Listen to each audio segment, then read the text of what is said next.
கன்னியாகுமரி கடலோர பகுதியில் ஒதுங்கிய கண்டெய்னரை மீட்கும் பணி தொடர்ந்து நடைபெற்று வருகிறது. அது குறித்த விவரங்களை செய்தியாளர் ஜெபக்குமார் வழங்கிட நாம் கேட்கலாம். வணக்கம் ஜெபக்குமார், தொடர்ந்து அங்கு இருக்கக்கூடிய நிலவரம் என்னவாக இருக்கிறது, விவரங்கள் என்ன? வணக்கம். கேரள மாநிலம் விழுந்தும் துறைமுகத்திலிருந்து கொச்சி சென்ற லைபீரியா நாட்டை சேர்ந்த MSC ESA-3 என்ற சரக்கு கப்பல் கடந்த 24ஆம் தேதி கவிழ்ந்து விபத்துக்குள்ளானது.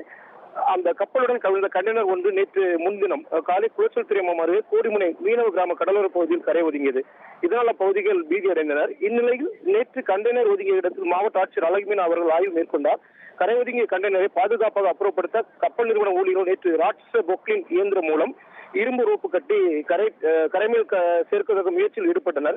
2 மணி நேரமா போராட்டிய போது அப்போது இரும்பு ரோப்பான துண்டாகியது. இதனால் பணியை தற்போது நேற்று நிறுத்திவிட்டு அதன்படி இன்று காலை முதல் 2 ராட்சச பொக்லின் இயந்திரம் மூலம் கண்டெய்னரை கரைமேல் சேர்க்கும் பணியில் கிட்டத்தட்ட 5 மணி நேரத்துக்கு மேலாக ஊழியர்கள் போராடி வருகின்றனர். இந்த சம்பவத்தை மாவட்ட கண்காணிப்பாளர் ஸ்டாலின் அவர்கள் பார்வையிட்டார். தற்போது ஊழியர்கள் கண்டெய்னர் மீட்கும் பணியில் ஈடுபட்டு வருகின்றனர்.